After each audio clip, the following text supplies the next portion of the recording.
I'm not, again, excuse me, I'm not blaming a woman at all. I'm saying you're making a choice. Here you have a career you want to see get off the ground. They have the keys to that door. You can say, no, I'm not going to take that. All right? But if you choose to do that, that's what I'm saying, if you choose to do that, right, that should be between you, God, and him. Because just like the woman who proposition said no, I'd be curious to see how her life turned out. So again, I'm not blaming the woman. Don't get me wrong. I'm not excusing the man. I'm just saying let's be for real down here. Until Jesus comes back. But you are. No, I'm not. In that saying, let's be real, you're excusing his actions. You're like, oh, as long as there's a women, men have wanted women. Instead of saying, men, why don't you use your power correctly? Instead of giving in to your baser instincts, well, you know, Carla, be a man. Because it's just like Dacia said. You know, Carla, I hear your comment, you know, but again, right, as long as the flesh is driving. Women have that same urge. Right. Well, women Carla, have the same Carla, urge as men, I but respect we your comment, ourselves. but again, like out here in the real world, where the rubber meets the road, right, let's call it like it is. And I'm not excusing those men. You are. Right? No, I'm not. No, I'm not. I never said that. I said real simply, right, that free will kicks in. A choice kicks in. You can make a choice. I have a daughter. If she came to me 50 years, they said, Daddy, when I worked at South Shore, the director came here and did X, Y, Z to me. I'm saying, okay, well, what'd you do? Well, you know, because I wanted to get ahead. Go somewhere and sit down. Go somewhere and sit down. You own that. We have another call. Carla, go ahead, Carla. Carla, you on there? Oh, call back, Carla. I would like to chime in on that. To the caller. Thank you, caller, first of all, we appreciate it, too. Appreciate your comment. I am a woman. I'm not blaming. And good looking at that, too. Thank you. I'm not blaming women at all. My point is, and for me, I am drawing from what has been going on in the news, you know, so that's really where my examples are drawn from, and that's why, you know, I spoke on, that's why I spoke about a man being the one in power and the woman needing to move forward. Obviously, the situations can be reversed. True. It can be the woman that's in power, and, you know, she might be flexing. You know, I mean, it's not, but either way, my main point is that if you decide to do that, to move forward, don't feel bad about, don't feel bad about that, own that, and keep it moving, versus try to not own it after the fact. Caller, go ahead. Go ahead, Caller. Go ahead, Caller. Yes. Go ahead, Caller. Yeah, how you doing this evening? Good. Okay, these women will stop dressing provocatively if they will stop wanting, and as we know in the hip-hop world, if they're looking for a come-up, there's other ways to do it. Stop dressing like you straight out from the streets. You know, if these women want a come-up, they don't have to sleep with these guys. Let the talent speak for themselves, you know? But this Me Too movement, I'm so sick of it. I'm done. I'm so tired of it. It takes good guys like me to not get girls because, oh, if I talk to a girl, what they gonna think? Oh, sexual harassment?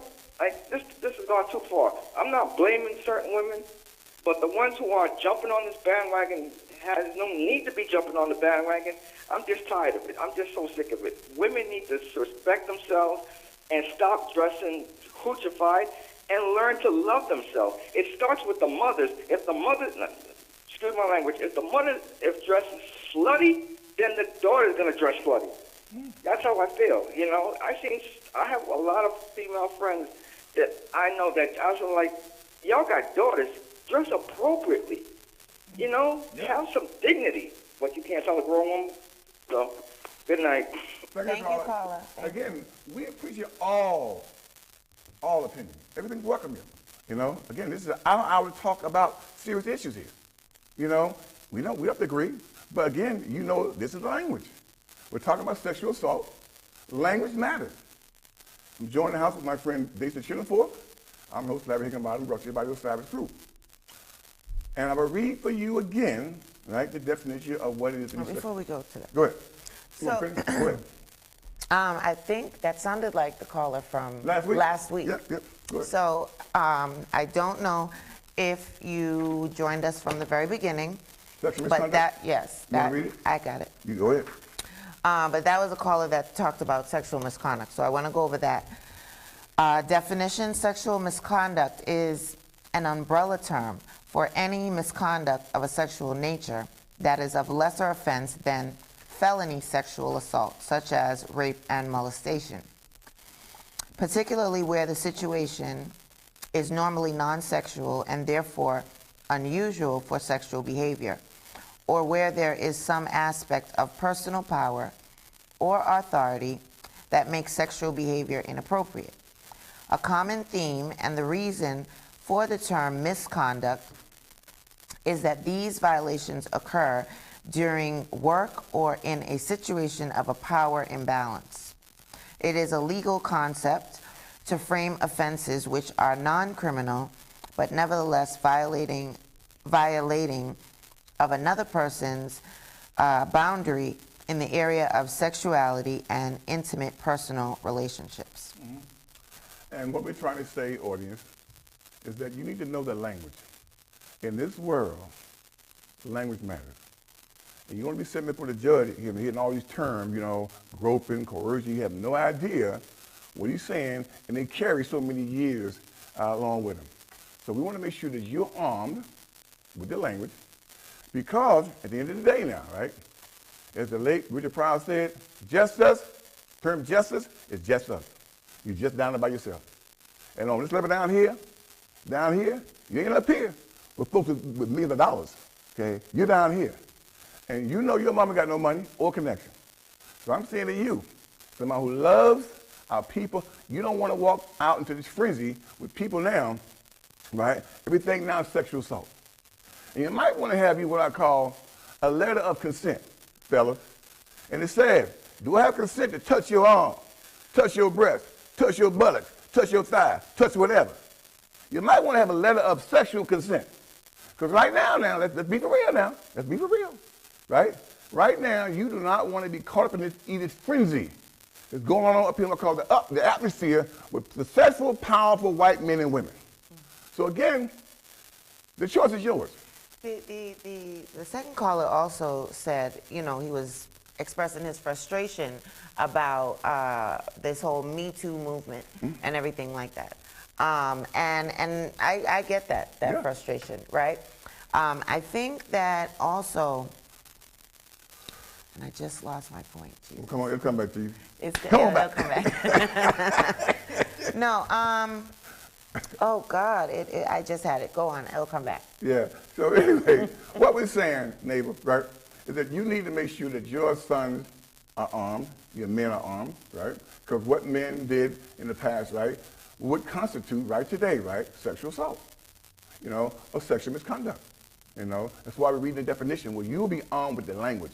Right? In America, in society of white racism, white supremacy, go ahead. I remember. Okay. Go ahead. So he said he was talking about, the moment that you speak to someone, sexual harassment is one of the terms. And I get that, because my question that I brought up the last time we were here is, it's to a point now where, how do you court a woman? Have a chaperone. Courting usually begins with a compliment. But if you can't even give that, how do you court? Already, I'm of the belief that courting has gone out the window. True. People are just jumping into bed too fast. True. There is no in-between. True. But with all of these things out there, and with the language being in some ways very ambiguous, Very. how do you change how things have been going? How do you get back into, one of the things we've spoken a lot about is family formation. True. The fact that having a two-parent home is like the minority versus what it once was years ago. True. Now it's more of the norm to be from a single-parent home. True. So if we are trying to change the direction of the wind, if you will. How do you do that if you can't court, compliment, even coerce. I mean, what? I'm just thinking about my own. I'm thinking about myself. My own, experience. Most of the time is, come on, baby, please. Yeah, No. we begging. Come on, baby. No, I'm not ready. Okay. You know what I mean? So Keep it real. Keep it how real. do you go through all of that without being I know. accused? I hear you. I'm your Larry Higginbottom. Name of the show is called Family Matter. I'm joined in the house with my colleague, David Shillenford. We're talking about sexual assault. To make sure that you're armed with the language, that you arm your young men, but also your young ladies. They just said, you need to make sure you don't put yourself in these what I call, unhealthy situation. Yeah, everybody can say, yeah, you should be able to walk down the street butt naked. Okay, I get that. But in this world, right, I wouldn't advise it. Because you don't want to be the one, right, whereby your space is in fact violated. So I'm going to read for you, again, the language that constitutes sexual assault. It's important that you make sure your kids, your males, and also your females understand that in this here feeding frenzy, you don't want to get caught up in this mess. So sexual assault is an act in which a person sexually touches another person without that person's consent, or coerces or physically forces that person to engage in a sexual act against their will. It's a form of sexual violence, which includes rape, forced vaginal, and anal or oral, or drug facilitated, which means, guys, right, because she's drugged out of her mind or she's intoxicated, right, you should not proceed to have intimacy because they're going to say she was not able to give consent. And that's not an excuse. Okay, so again, years ago, okay, but today I wouldn't walk down that road. It also says sexual assault, groping, all right, child sexual abuse, or the torture of a person in a sexual manner. Okay. Go ahead, caller. Caller. Good evening. Good evening. Yeah, I have a comment, and my comment goes like this. Nowadays, even going to the workplace to say you look nice, whether it's a man or woman, he or she going to think that you're trying to get into his or her pants. Yeah. And not only that, that person can go to Human Resources, HR, whoever's in charge, to claim or say that it's a sexual assault or sexual harassment, whatever it's called out. And that person, he or she, can actually get fired for something that was completely innocent. That's right. And had nothing to do with sex at all. And also, now that you have the United States government pushing for, let's just, not pushing, but just trying to promote that it's not okay, sexual harassment or sexual harassment isn't okay in the workplace. But the definition is, nowadays you can't tell because a guy can look nicer, a woman can look nicer going to work, or vice versa, and next thing you know, that person has a lawsuit. That's true. Good comment, caller. Thanks for calling. And again now, right, we're here to have a dialogue. We're not trying to sway you, whatever. We want you to know the language, what the language says. Because why? If you are hit with the charge, right, this is going to be the wording. You need to know what the words say. So let me just continue, because what the caller was on your point, Daisy. Well, how do you court now? I say you better have your prenup agreement, you know what I mean? or consensual agreement, you know what I mean? Can I touch you? Can I talk to you? Can I be fresh with you? Can I do anything with you? You know what I mean? And date it. Because why? You don't want nobody coming back. Yeah. And date it. That's you know what I mean? good, Because we have moved into what I call uncharted waters. But let me read for you the word groping. Groping. Groping, when used in a sexual context, groping or funneling is touching another person in an unwelcome sexual way using their hand. I'm guilty already. I'm gone. The term generally has a negative connotation in many societies. Again, I told my young man, he's 16. He had to, trying to get busy. Yeah. He's touching these women, these girls, you know what I mean? Well, it's a form of sexual assault. Yeah. Okay? The word coercion. It also uses the word coercion. Let me read it for you. Coercion is the practice of forcing another party to act in an involuntary manner by use of threats or force. It involves a set of various types of forceful action that violates the free will of an individual to induce desired responses. Well, every man I know done bought potatoes and chicken, done paid for a bill, done gave a ride, done did something. One hand washes the other. That's called like it is now, okay? Under these definitions now, you could be hit with sexual assault. And I'm saying to you, neighbor, right? Better to be armed with the language and to know what it is than to sit there and say, what did I do? Right. What did I do? Right. Okay? Because right now, white folks are fighting up here. They said only 2 people I know, celebrity-wise, 2 people in jail. Mike Tyson and Bill Cosby. All them other very powerful white men, right? CEO, chairman of NBC, you know what I mean? These powerful movie studios, right? Yeah. None of those men have done a day in prison. Race is always part of our country, always will be. So I'm saying to you, us down here on the ground, you know, us like, you know, father, right? Don't go that way. You got to know the language. Because why? We're not celebrities. We don't have the means. And again, I'm not excusing these men with power. As long as I've been in the world, men with power are going to use what they can, right, to get them panties down. And I'm just saying. But also, men with power, as we've spoken about it, also gets extra attention. They get things offered. Right. Because who's offering Larry something. Joe Blow, or the janitor, who can't even buy a soda. Oh, you know, up and coming. No. You know what I mean? We don't do. We don't do that. No. We don't do that. Okay. So let's just be real. Come on, we don't do about that. the situation. It's a touchy subject, but at the same time, I think sometimes we don't get to the nitty-gritty of stuff because it's a touchy subject, or because people don't want to just say the real deal, as horrible as it may sound. And let's be honest, neighbor, right? Success has perks. Being an accomplished man has sex appeal. Always has been. Now you can say, well, she should be based on her merit. Yes, she should. She should. But unfortunately, right, you know what I mean? He is successful. He can open doors. He can place a phone call. He can give a letter. Well, by now, she's not in the pack.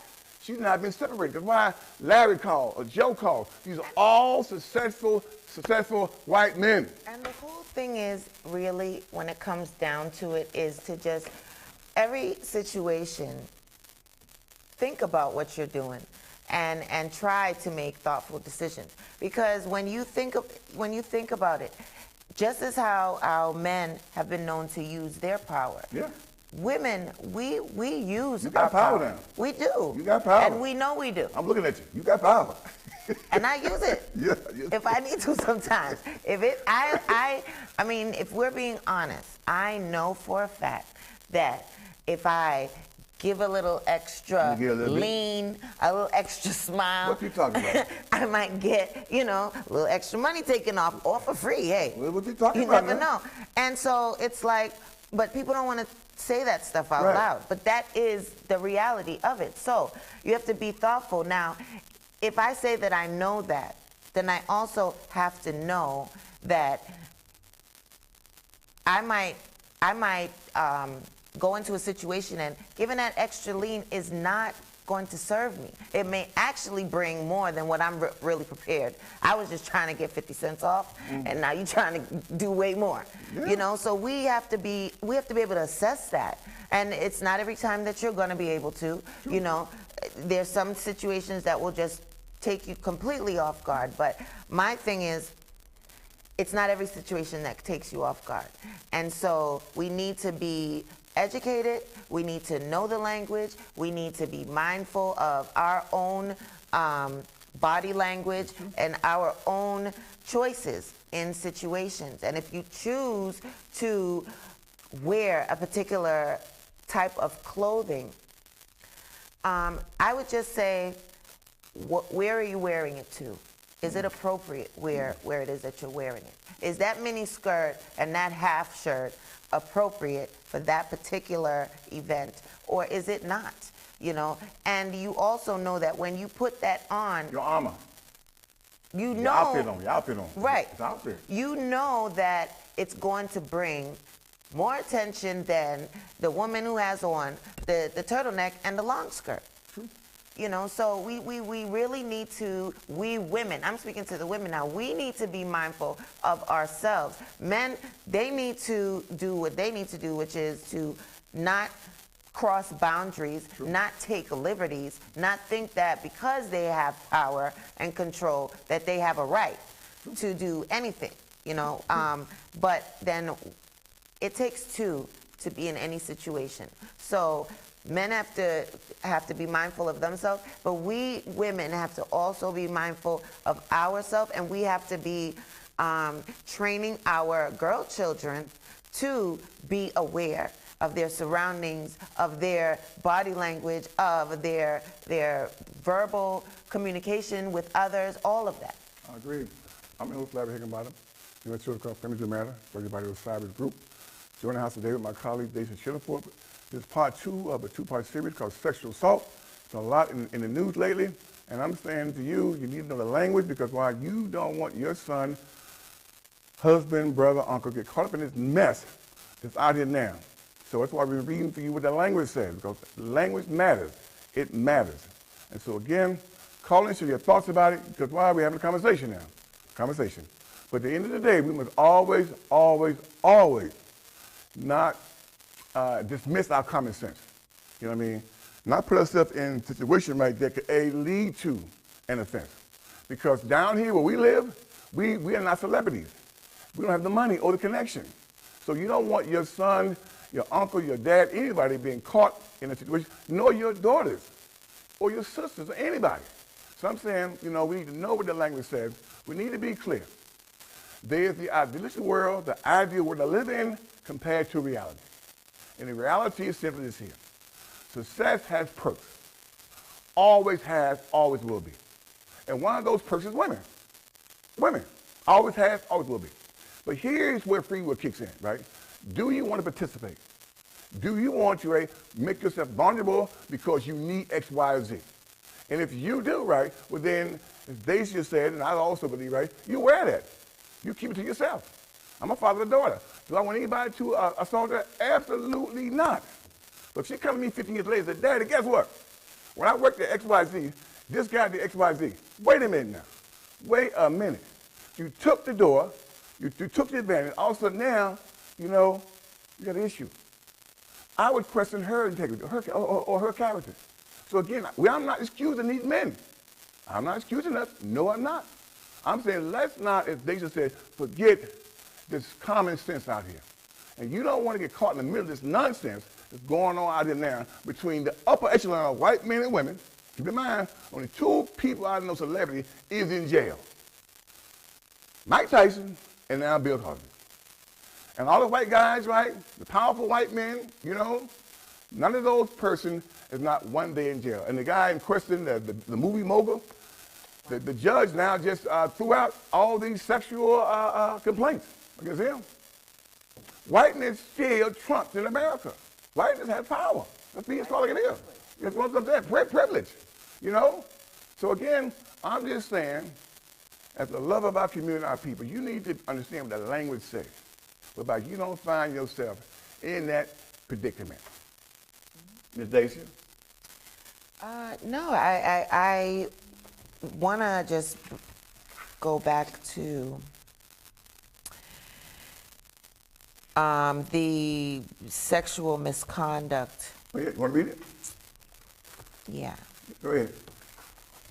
So sexual misconduct is an umbrella term for any misconduct of a sexual nature that is of lesser offense than felony sexual assault, such as rape and molestation, particularly where the situation is normally non-sexual and therefore unusual for sexual behavior, or where there is some aspect of personal power or authority that makes sexual behavior inappropriate.